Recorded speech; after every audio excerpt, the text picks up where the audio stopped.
back to the TG and Papa Cooking channel.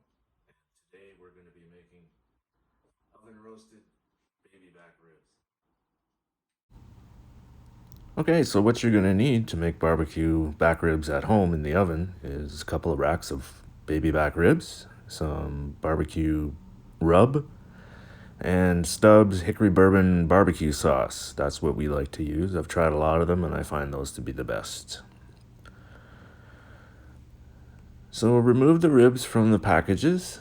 I like to turn them upside down. That way you don't cut through the meat when you're trying to remove the wrapper.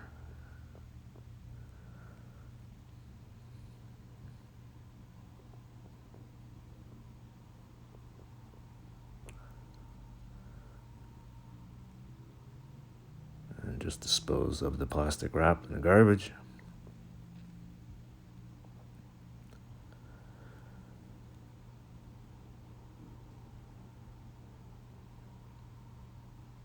Take a look at the ribs, make sure there's no extra fat on the top side. Give them a quick rinse, and then we can start on removing the back membrane. So on the back of the ribs, you'll see a white sort of covering on the back, and you need to remove that. You just dig your finger in underneath it, and then pull up and away from the ribs, and you want to remove that membrane as much as you possibly can.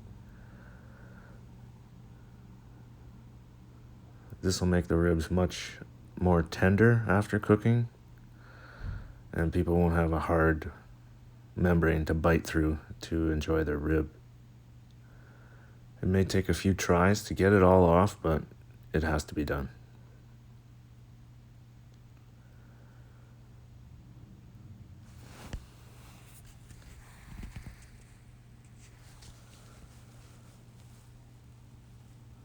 And then move on to the second rack and do the same thing. Remove the membrane from the back.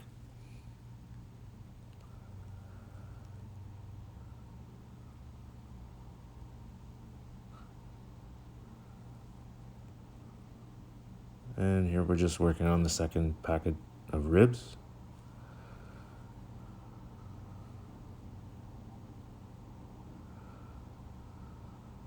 Take them out of the wrapper.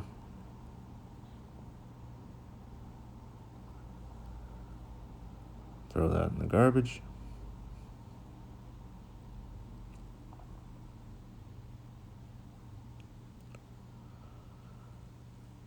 Quick rinse under some cold water.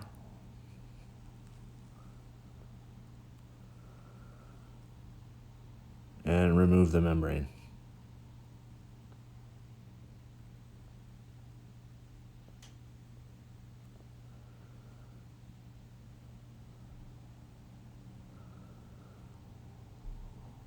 This one came off a little bit better, mostly in one piece.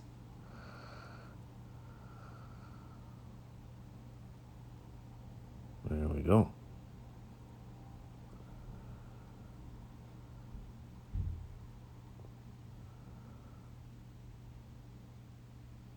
Be sure to remove any small pieces that got left behind. And now what I like to do is I like to do a small cut between the ribs on the back side of the rib.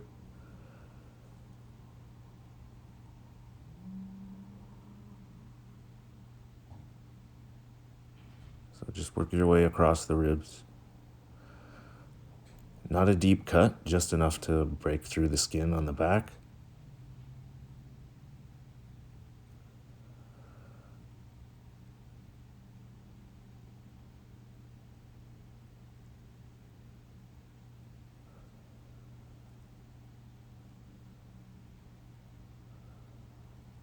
And then gently pull the ribs apart so that the inside is exposed a little bit. And wash off your hands. Now you want to take your rib rub or barbecue rub. In this case, we're using a Montana's brand. And just lightly sprinkle the back of the ribs with the rub.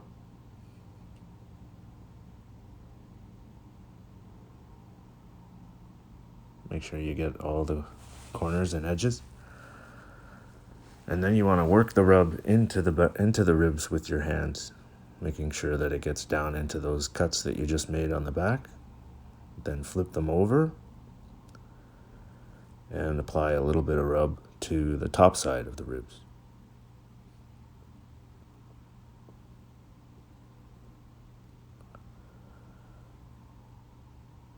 Not too much. These rubs tend to have salt in them, so you don't want to overdo it and make it too salty. And then pat the rub into the meat with your hands on the top side of the ribs.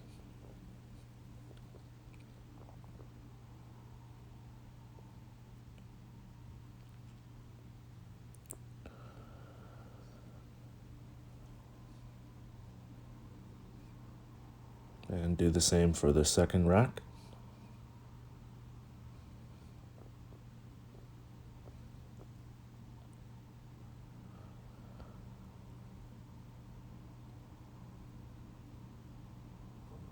Work the rub into the meat. And you should have a nice even covering and color.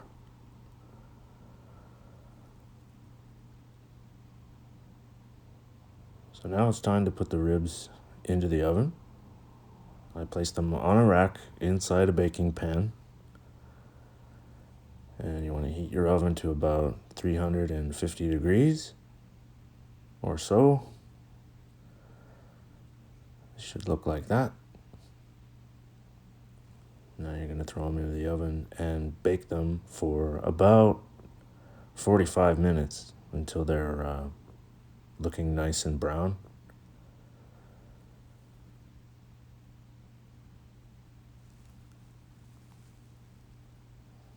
So, some time has expired. We're going to take a look at the ribs and see if they're ready to be sauced.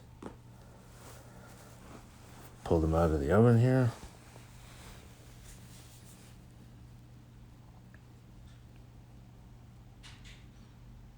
And we're looking good. That's a nice dark brown color. So now we can go ahead and put the sauce on.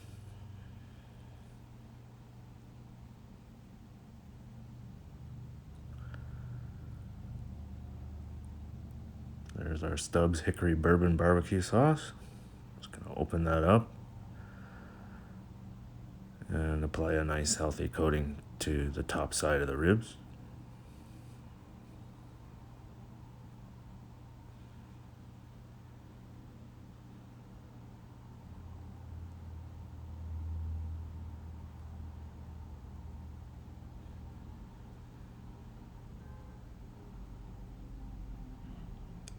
And you can use as little or as much sauce as you like.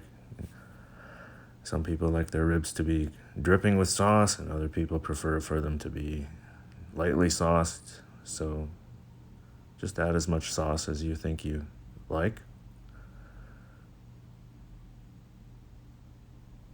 Here I'm adding sauce to 1/2 of the rack so that we can have some of the ribs with no sauce at all for one member of our family here.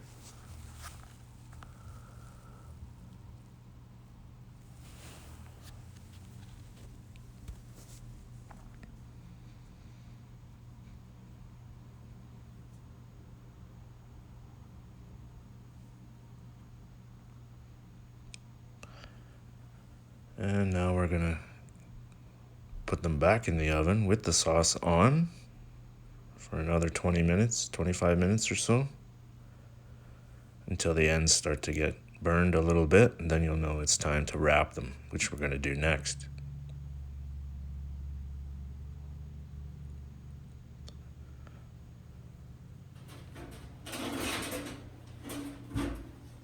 So you want to take a baking sheet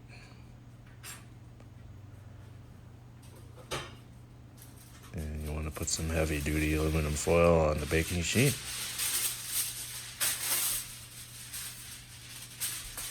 You want to put the non-shiny side up and the shiny side down.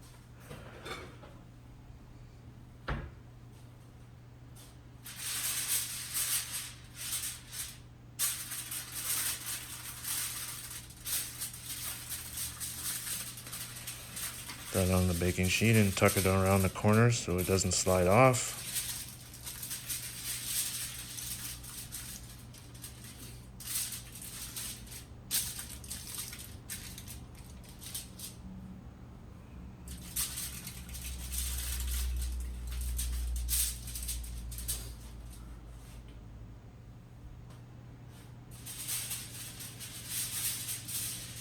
then you want to get yourself a few pieces, well, 4 pieces, because we have 2 racks. You want to get 4 pieces of tinfoil, aluminum paper, that are just a bit longer than the ribs themselves. And now we're going to take our ribs out, and we're going to wrap them in the foil.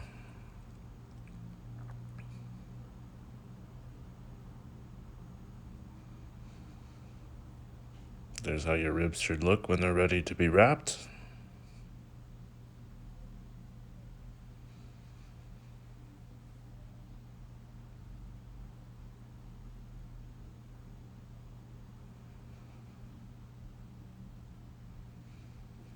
And you're going to add a little brown sugar to the aluminum paper. That helps to add a little bit of extra sweet flavor to the ribs, which our family really likes. Not necessary, but it helps.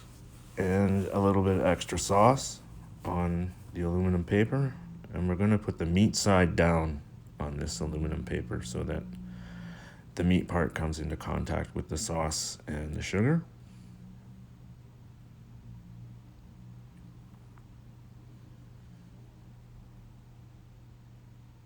Take the ribs out of the roasting pan and transfer them over to the aluminum paper. And you want to turn it so the meat side is facing down.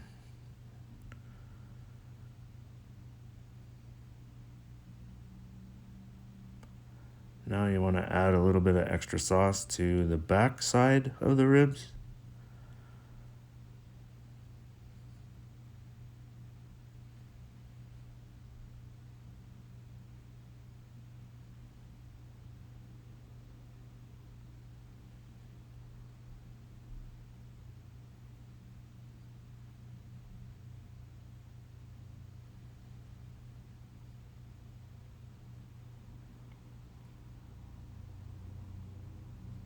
Then you're going to take another piece of aluminum paper and cover the ribs with that. And then you want to fold up the edges so that you make it sealed. What we're trying to do is build up some steam inside this aluminum paper envelope for the ribs. And the meat will cook itself in its own juices with the sauce and the sugar in there, and it will come out super, super tender.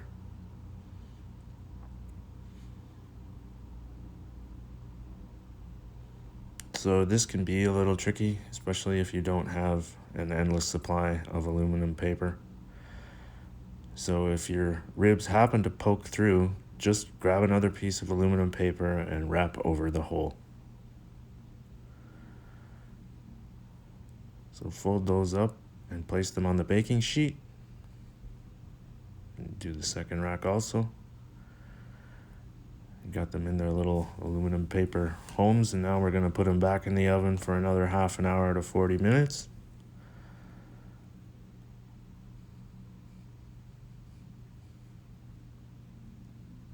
You can lower the heat at this point to 325.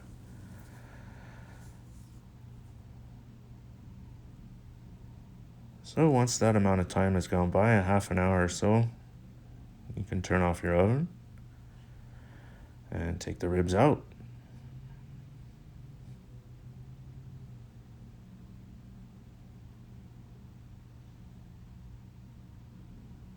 Now, if you've done it right, there shouldn't be any sauce leaking out onto the baking sheet. But if not, it's okay. Just keep going.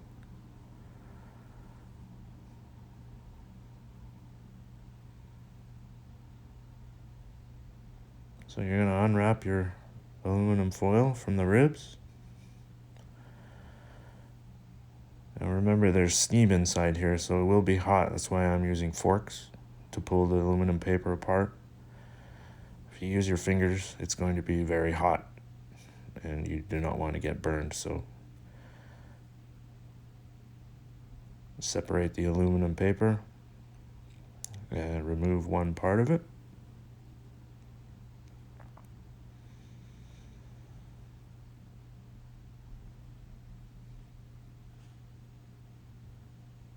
See all that steam? That means we wrapped them good and they've cooked real nice.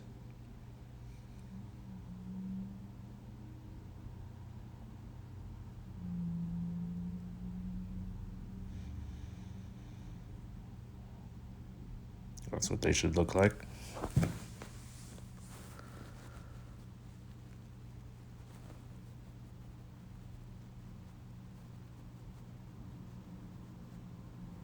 And then you can take a sharp knife and just slice the ribs. The fact that we put a little cut on the back already makes it a lot easier to cut them. And they should be nice and tender from cooking in the aluminum paper as well, so just separate the ribs and stack them on a plate.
With suggestions on what you'd like to see us cook next.